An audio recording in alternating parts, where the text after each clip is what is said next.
Welcome to the Counselling Tutor Podcast, the must-listen-to podcast for students of counselling and psychotherapy. Here are your hosts, Rory Lees-Oakes and Ken Kelly. Hi, I'm Rory, and with me, as always, is Ken. How are you, Ken? I'm well, thank you very much for asking. Rory, how does this day find you? I've got a frog in my throat. So Not good for a podcast, is it, with a frog in the boat? It's not good for a podcast now, but so we will push on. We'll just be fine, Ken. We're going through it. This is episode 149. You've joined us on the Counselling Tutor Podcast. We've got 3 topics we're going to be looking at today. The first one is preparing for next level interviews. If you're a student, you're on a formal course, chances are to progress, you're going to need to interview to get to the next level. We're going to be delving into that. Then we move on to our second topic, which is our check-in with our good friends at CPCAB, a topic that is so important at the moment, and it's reflecting on what support you may need as you kind of leaving the classroom, leaving the peers, leaving maybe the support of that personal development group and the feedback that you got. Yes, I mean, at the time of recording, in a very few weeks, people will be coming to Journey's End, and they will be moving on from their classes. Some will be progressing, and others will be will just go back into their world again and take their skills maybe into another arena. And it's thinking about Journey's End and thinking about how you're going to use that real valuable support system that was your peers, and where you're going to map your support as you move out of class. Looking forward to that one. And we end episode 149 with Practice Matters, where we speak about qualified practitioners, what you might come across, tools that you might use, self-care. And today, something really interesting, core assessment from the man himself, John Mellor-Clark. You had to speak with John, Rory, and it's really the discussion is about measuring the effectiveness, I guess, of therapy. It is, and it's not often you get to meet someone who's made an incredible contribution to the world of counselling and psychotherapy. And John Mellor-Clark is one of those people. He's one of the architects of the core assessment tool. And I caught up with him, and we had an interview regarding core assessment, its use, and we dispelled a few myths about it as well.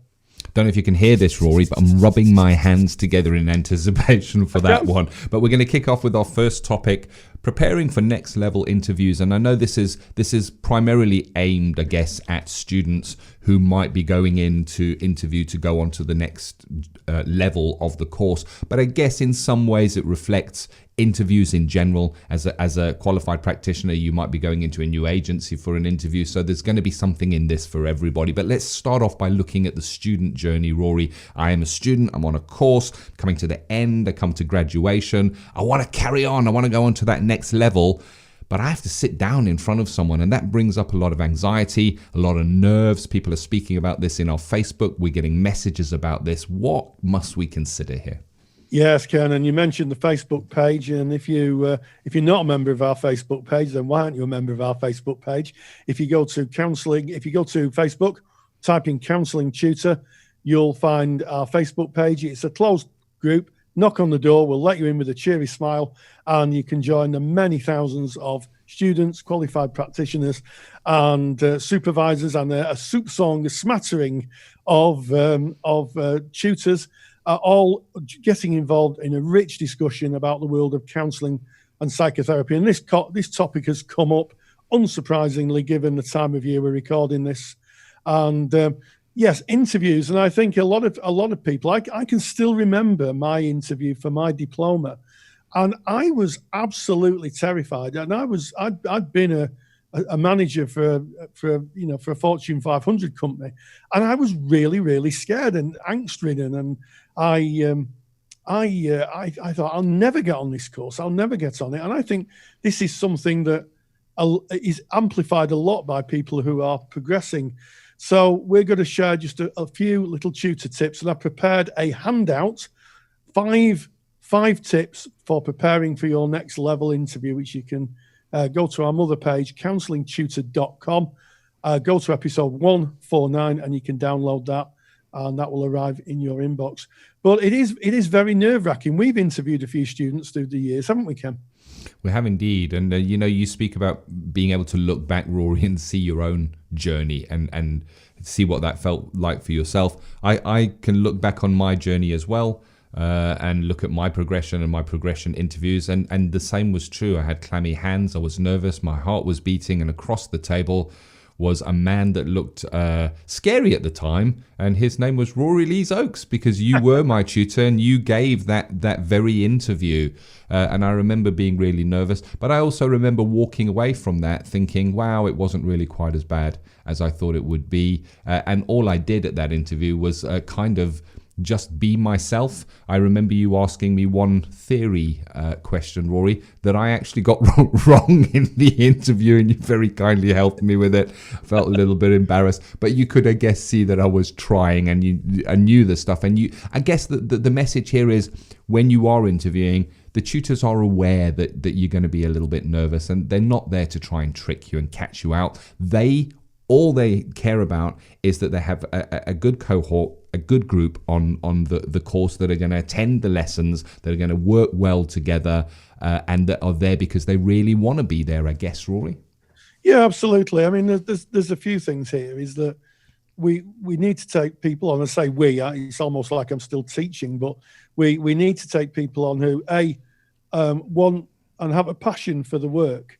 And and usually the courses are 2 years, and that's a long haul. It's a real long haul. That's 2 years of putting your life on hold. I would say to people at the interview, this will enter your daily life on a daily basis and penetrate your dreams, in the evening, because it is a big bulk of work, and it's a massive step up. If you're doing a certificate, maybe at level 3 here in the UK, to step up to diploma is a real big step. It's a huge step. So we have to make sure that people, are in a position to be able to complete 2 years. Have they got any life plans? Are they thinking of moving house and moving to another part of the country? Are they thinking of changing their job to a more demanding job? You have to be realistic. And we have to think about the other members of the group, because what we can't have is half the cohort leaving because they've decided to do something else. It really spoils it for the rest of the cohort and makes it difficult to teach. So we have to be sure that people are committed. We have to be sure that people are in an emotionally stable place to be able to engage with the work. And, some people on level 3, they realize that they've got some difficulties that they've not resolved. They may struggle with it. That usually comes apparent if you're teaching that cohort. And you may have to say to someone, are you sure that you really wouldn't want to take a little time out, have your own therapy, settle yourself down in a way, and kind of look after yourself, and then come back and see us. And then also we need to make sure that people can work at the academic level that what is basically a foundation degree asks. And although they're vocational qualifications, we need to be sure that people have an understanding of the theory. It's only right and proper for people who are practicing to be able to understand the theory. We don't want polymathic knowledge, but to be able to understand the theory they're practicing and to be able to write it down. Unfortunately, it is a taught, you're in a teaching situation. And sadly, some people may struggle with that. And it's never easy to have to say to someone, I think you might struggle academically with this, because ultimately it's not up to you. You may think, as a tutor, I've seen lots of people who would make really good counsellors. Unfortunately, academically, they'd struggle terribly. And I have to pass them. I have to evidence them to an awarding body, and also to my educational board. And we can put things in place for people like us who are dyslexic or may struggle. We can put everything in place. But even if that's in place and some people still struggle, then that could be difficult news.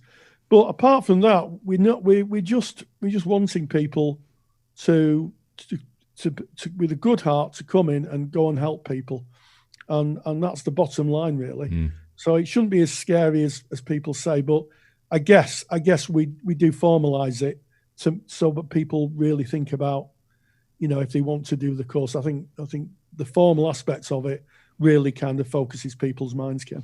Yeah, I agree with you. And I think when looking maybe at a counselling course, when maybe looking at that final step, that 2 years before going into practice or client facing, it can look rosy at the other end of that when you stand at the beginning looking forward and thinking, I'll have my certificate and I'll be able to see clients.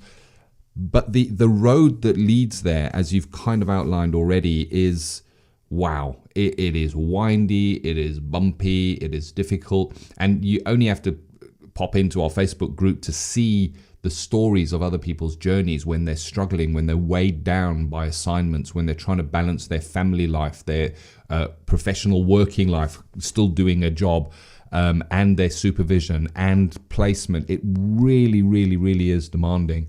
And I guess it's the tutor needs to hold that gate, check that it would be in best service. In the same way, I guess, as when we are going to counsel a client, we might do an assessment and make sure that we're the best fit for them and that they're going to get what they hoped for out of the counselling on offer. It's the same thing.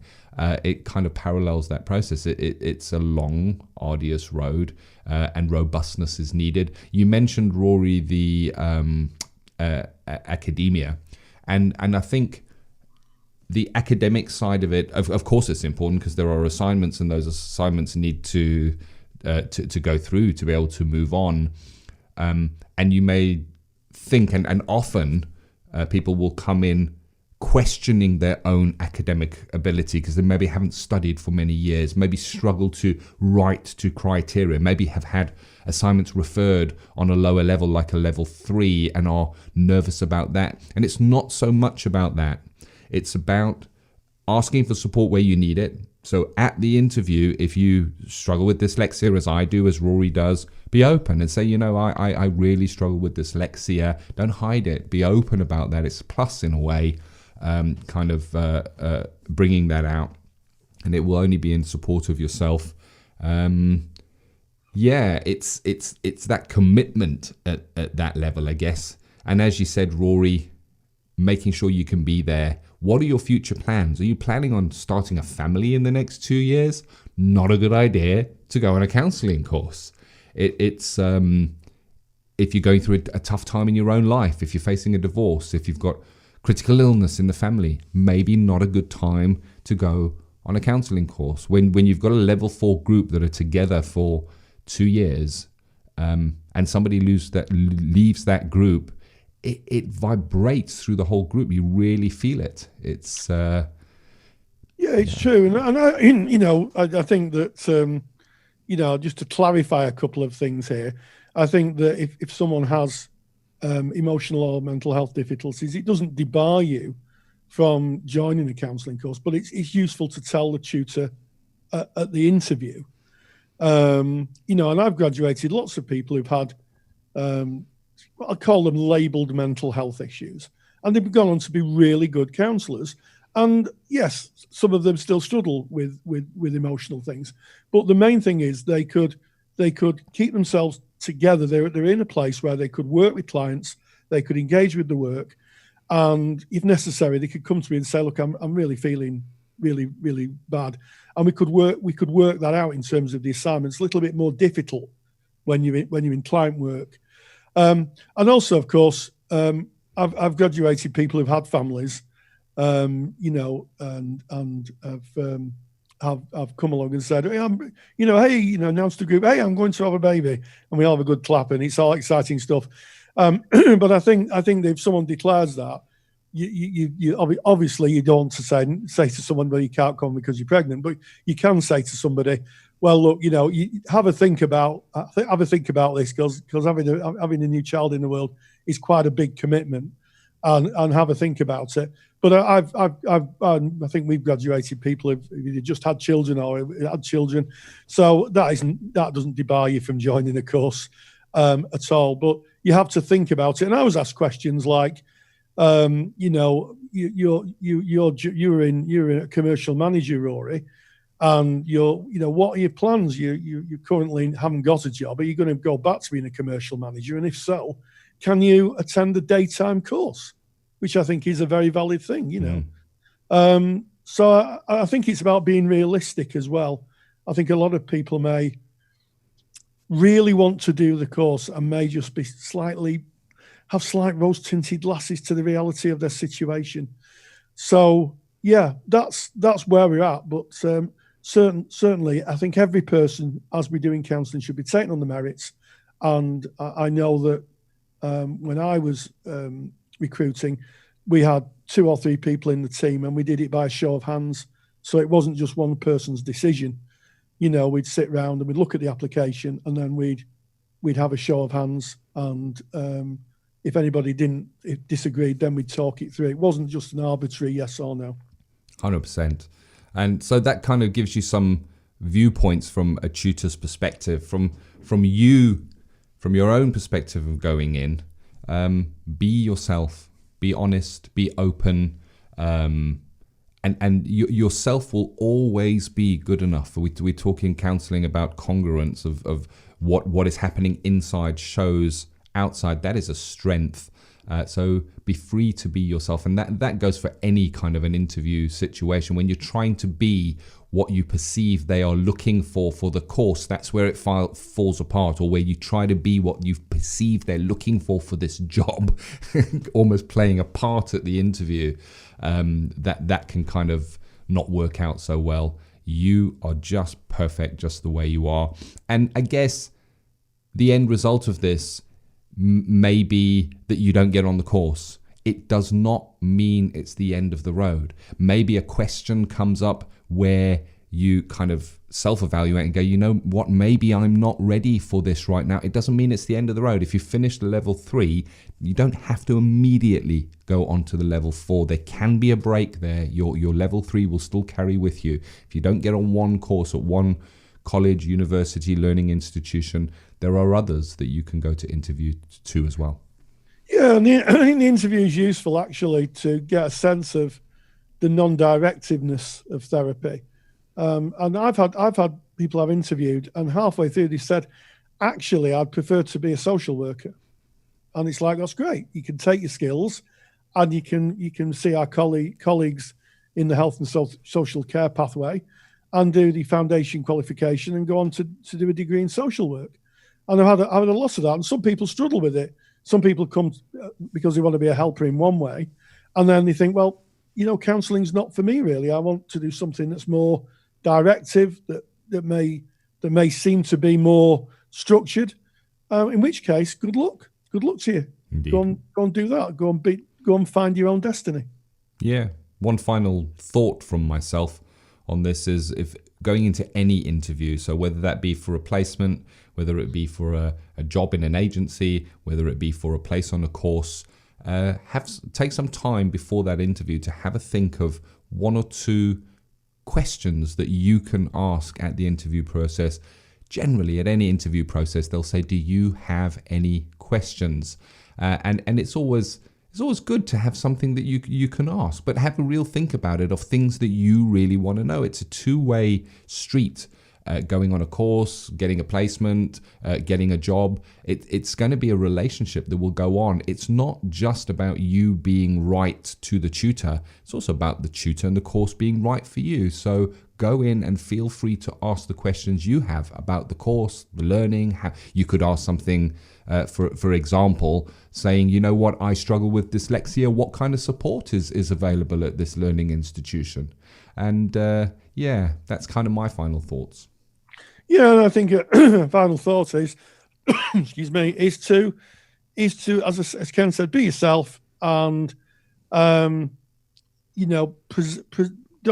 present as if you were talking to a colleague. I think a lot of people think it's like a formal job interview, and it's amazing to see the difference in people you've worked with for a whole year in level 3.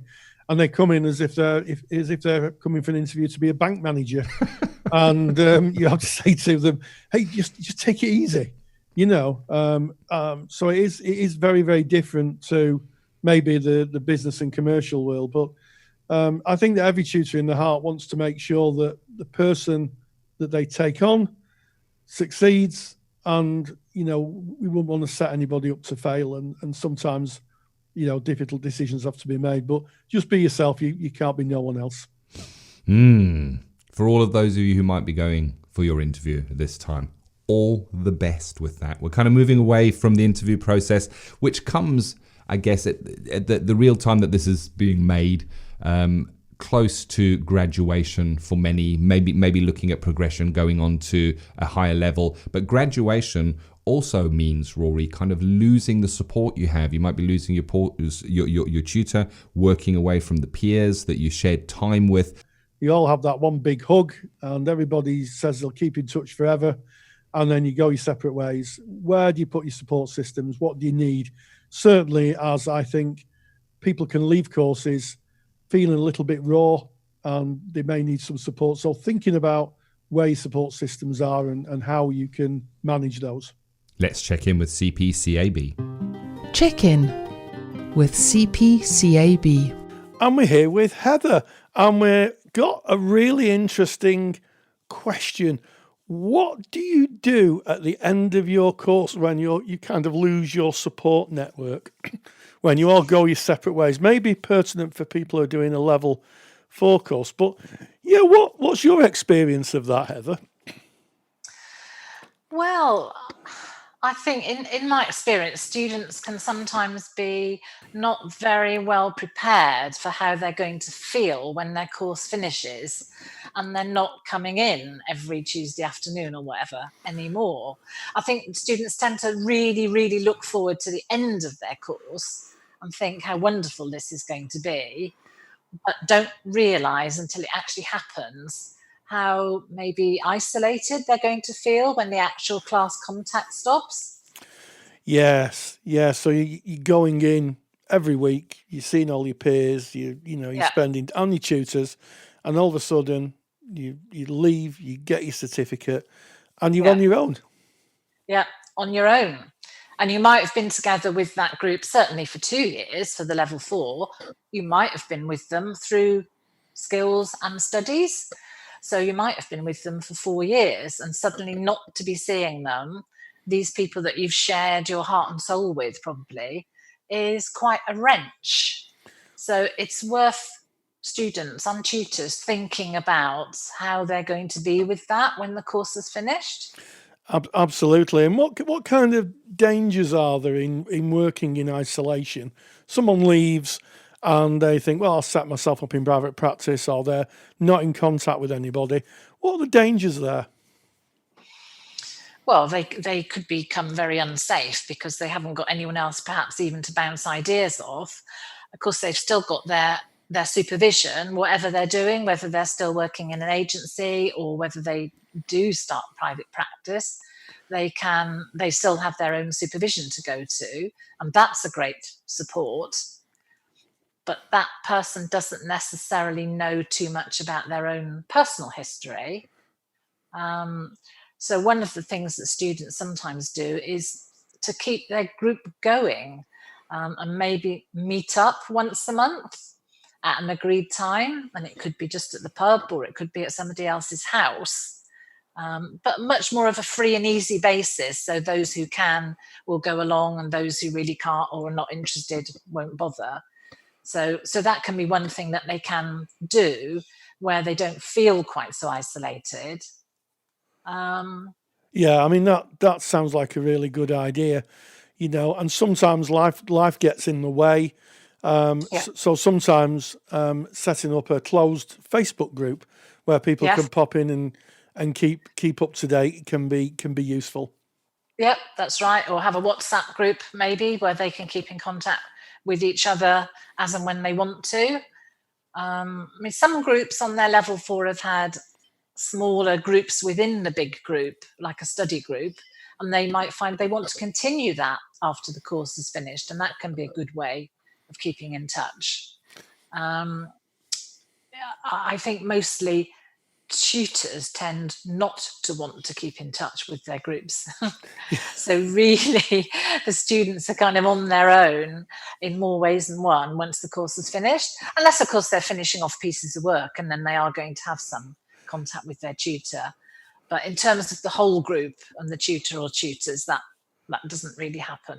Yeah, it's a strange thing, really, isn't it? Because as a tutor, and I speak as a tutor myself, you're with someone for, maybe with someone for 4 years, and at the end of it, they disappear. I mean, I have to kind of say that I'm in touch with a number of my students on a professional level. It's not a personal level, they don't come around to my house for tea or anything like that.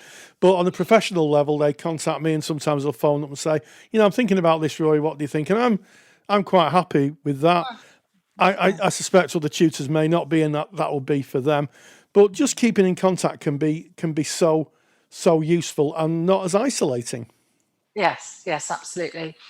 And if there are some people in the group who are still finishing off work, maybe finishing their client hours, perhaps finishing some portfolio work, or maybe having to do a resit, then it can be really, really useful for them to have contact with some of their peers, even though the class contact time is finished.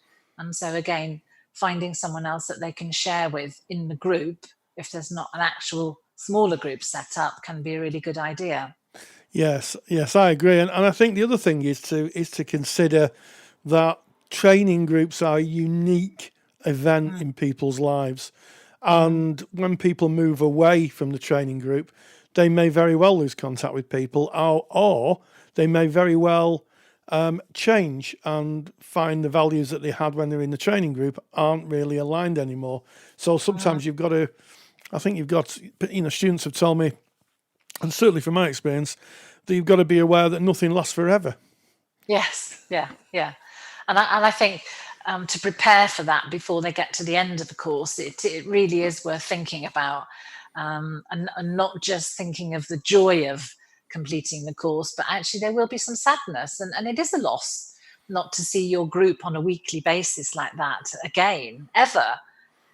It is a loss, and it's worth thinking. It's a bit like a bereavement. How can I actually get through this? What other things can I put in place, whether that's support from the individuals in the group, but on a different basis, or putting other things in place like CPD, maybe. So there are other things to go to. It will be with a different group, but they will still get some support for the professional work that they do. Yes, I think you've hit on a very important ethical point, because the current BACP ethical framework and other ethical frameworks are available, as we like to say, is that they say that no one should really work in isolation, that we should really make contacts, and there's lots of groups that actually physically meet. I'm quite big on physically meeting people. I think being in a virtual group's a good thing, but actually there's counsellors meets all over the country, and you can join a Facebook group and they come up. We meet there's one near me in Preston. They meet every 6 weeks. I think that's useful to face meet people, and conferences, of course. Going to conferences. Yeah. And we wouldn't necessarily recommend that people who've just finished a level 4 go into independent practice anyway. So the chances are they're going to be continuing in their agency. So they've still got all the people that they know in their agency.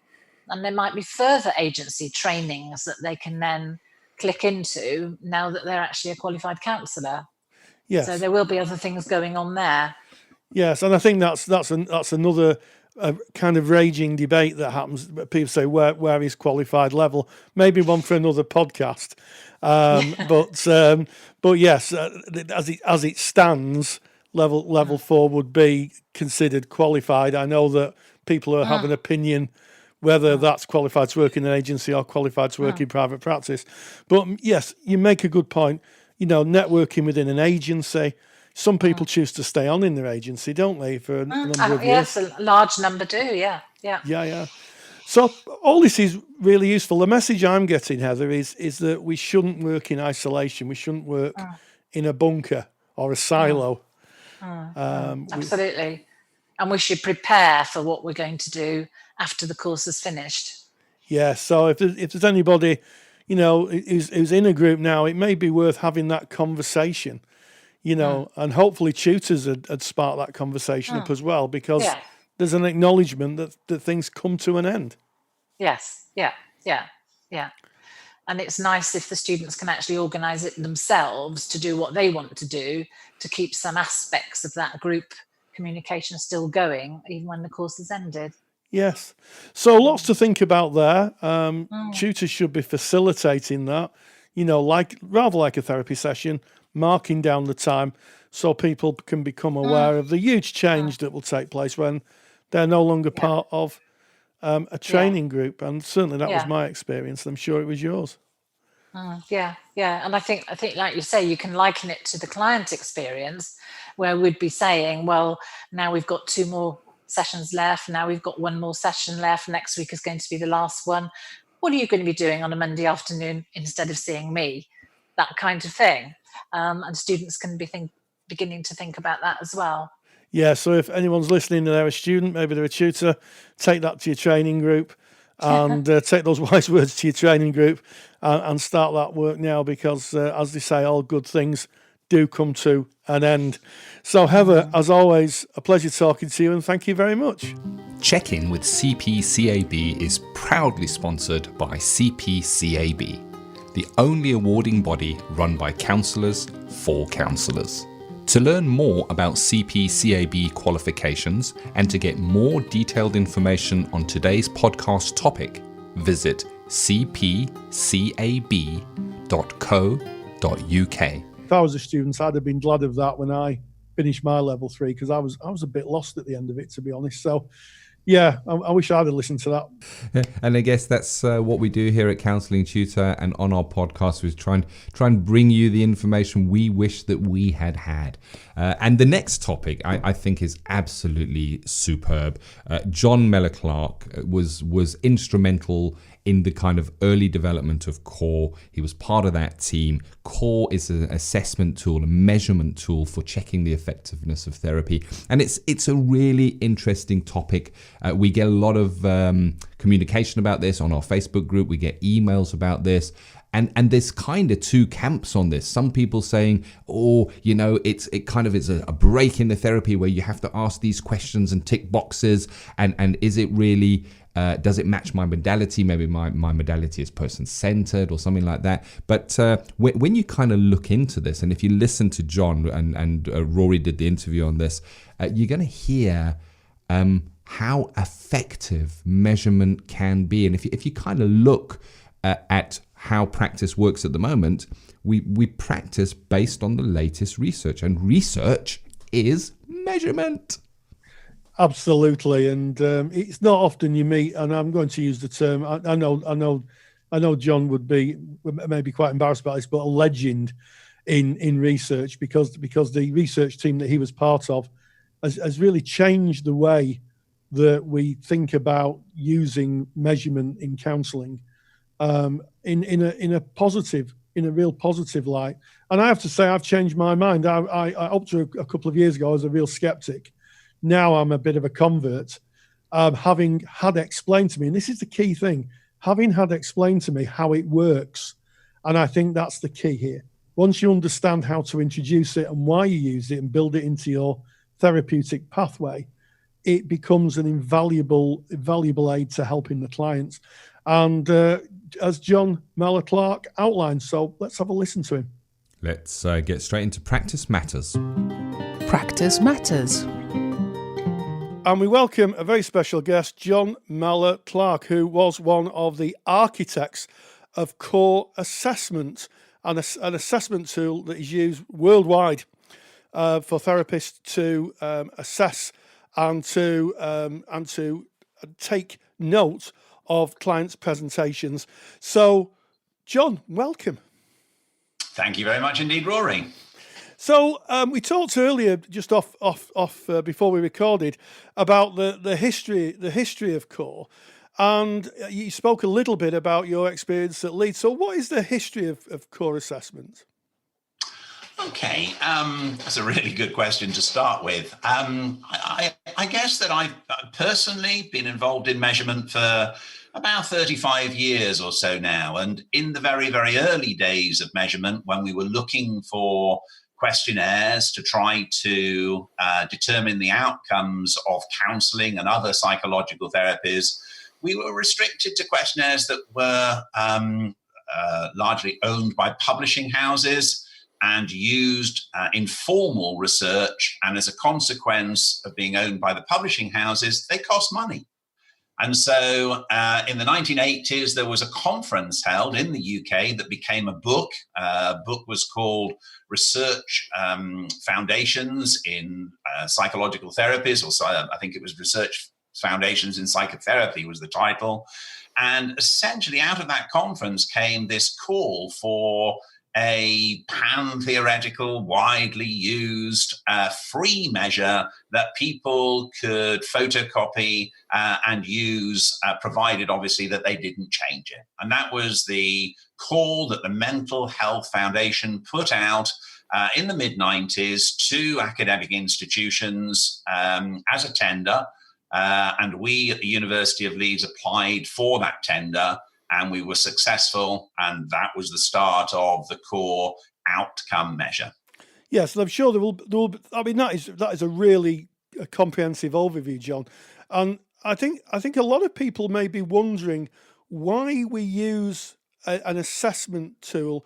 I know that I've had people say from the person-centered kind of direction of therapy that it's not something that would have been done in person-centered therapy. I tend to take a slightly different view on that. But what is the purpose of using something like the core assessment?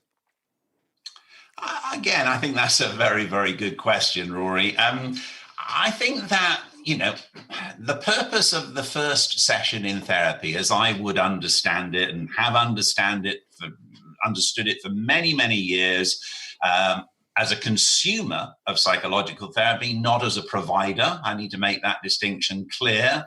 I'm a researcher and a consumer of therapy. I'm not a provider of therapy. I think that the purpose really is to try to help establish that rapport and that alliance within the first session by collecting a set of standardized information that could be really, really helpful for guiding and informing the explorations in that first 50 minutes, 60 minutes of conversation.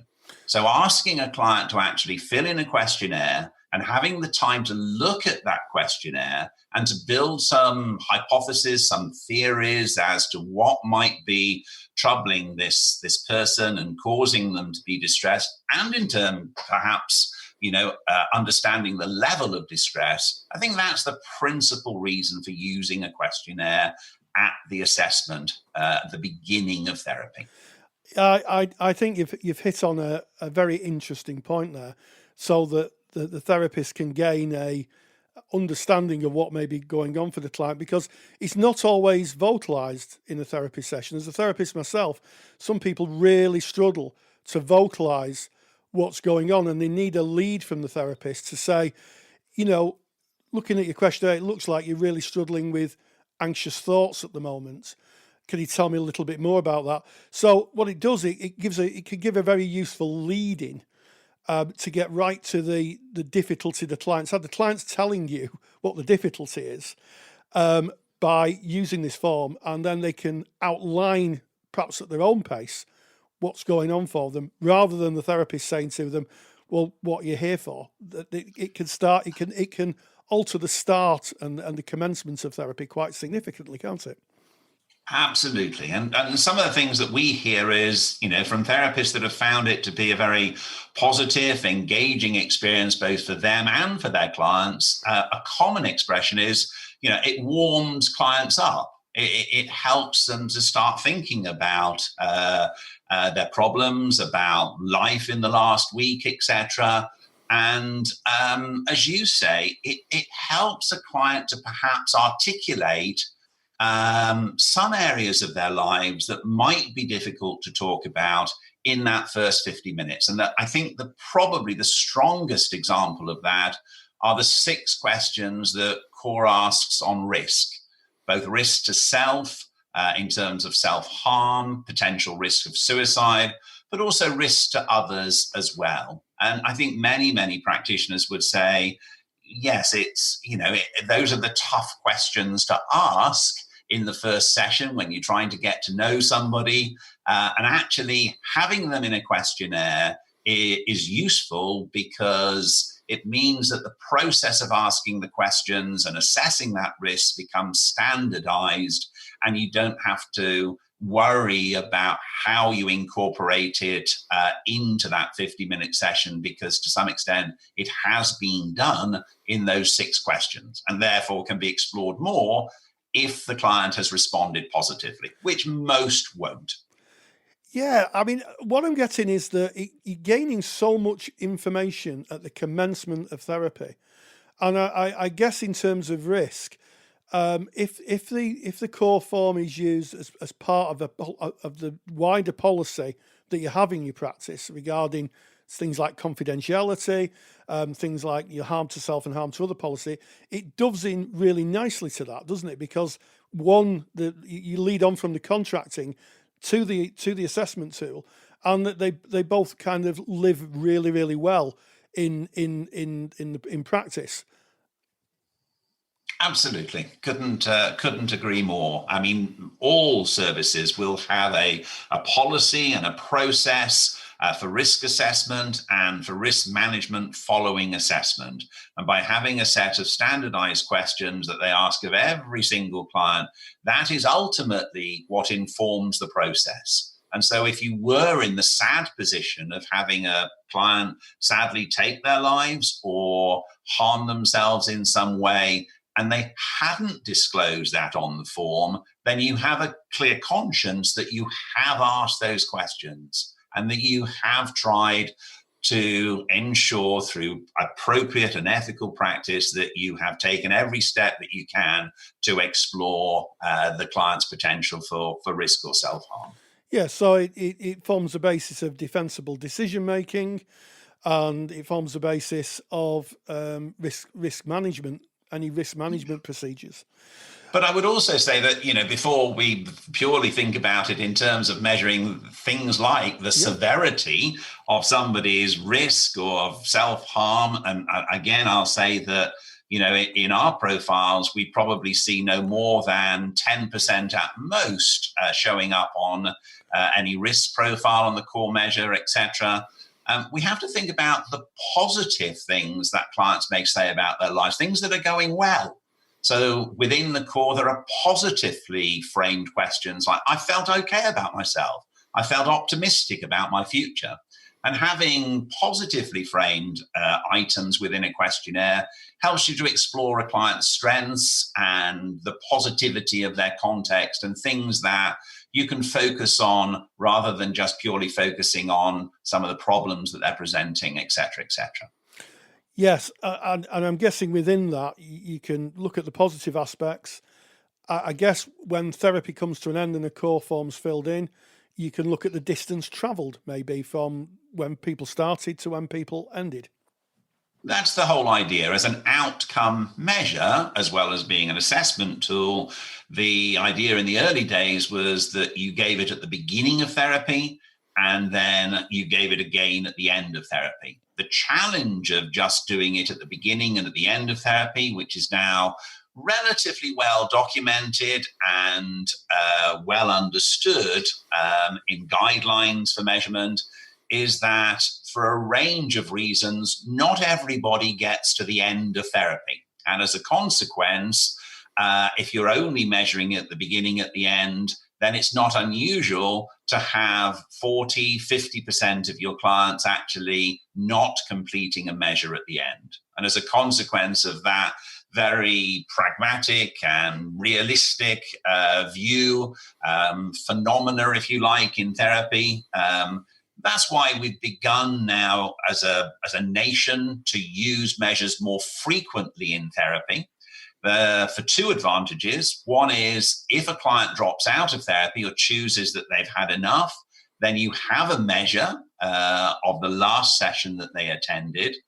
And secondly, it allows you to manage outcomes. So by asking a client to complete a much shorter questionnaire, perhaps at each session, it allows you to quantify the direction of change and travel and potentially step people up, to services that may be a better help to the client, step people down, or what's begun to happen in some services is actually to step people across, where you recognize that perhaps there are people within the organization that have skills, that have resources, that have experience of working with this sort of presentation that may actually be better suited for the client, and therefore discuss with the client, could we, suggest that you work with one of my colleagues? And that's not unusual these days. Yeah, so it's gone from a beginning and an end tool to a tool that's used throughout the process of therapy and is very helpful in referring. So if you need to refer somebody to a different service or someone with a different skill set, you can use the tool to do that and evidence your reasoning behind that. Yeah, that's what I would say. I'm purely saying that they are not necessarily on the basis of science, Rory, or published papers, or even recommendations. I'm saying it as something that I personally have observed working with services at the coalface of how they use their data. The whole purpose for me of using a measure, using a questionnaire as a consumer, as a researcher, is to transform the data, to use the data. And for us, the first stage of using it is to turn it into learning. What does this tell me about the client or my clients or the clients that we see? The second stage is to transform that learning into knowledge. How can we use our learning to actually understand how we could better deliver our service? And then ultimately, the goal of using measurement and its data is to use it for change. How can we become a better service? What are these data telling us that we can use to change the way, to improve the way that we meet our clients' needs? And what I'm giving you as an example of in the stepping across are creative examples of some services that have grown their confidence in measurement and data to such an extent that they are willing to change practitioner on the basis of the value that they ascribe to the questionnaires that clients are filling in. But we have to remember, questionnaires are the client's voice. Questionnaires are not about converting people to numbers. They are about listening to the client and hearing the client in an efficient way. Well, I think as we come to the end of this interview, John, echoing in my mind is Roger's wise words, the facts are always friendly. And it feels to me that the core assessment produces really friendly facts that allow therapists to be able to make informed decisions. And as you say, and I'm really struck with that, and I think I'd like people to kind of leave with that thought, it gives the client a voice. We are in service, as therapists, we are in service of the client, and a tool that gives the client a voice, I don't think can be a bad thing. So, John Mellor-Clark, thank you so much for joining me. Thank you, John Mellor-Clark. Thank you, Rory, for that interview. So much learning there, and I think you led into this, Rory, by using the word legend and kind of putting inverted commas and saying John might be embarrassed, but it is as it is. Really, really interesting. And of course, we have a complete lecture from John Mellor-Clark on core, on the assessment tool, on how to use that.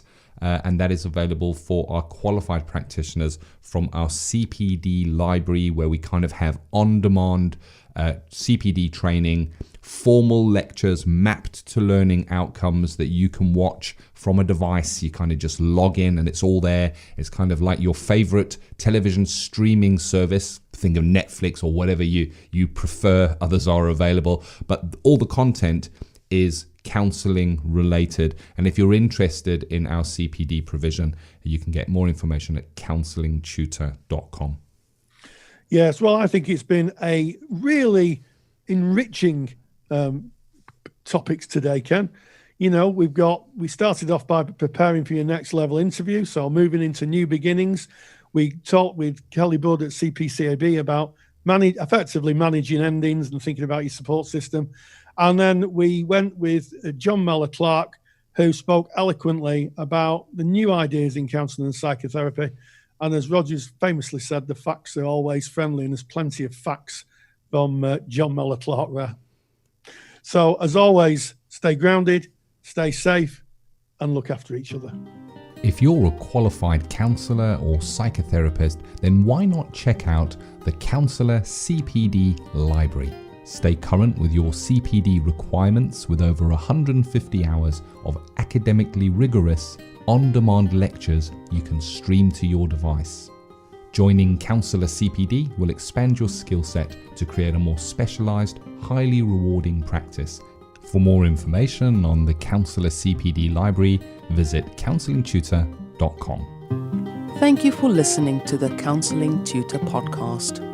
Find the show notes for this episode on our website at www.counsellingtutor.com.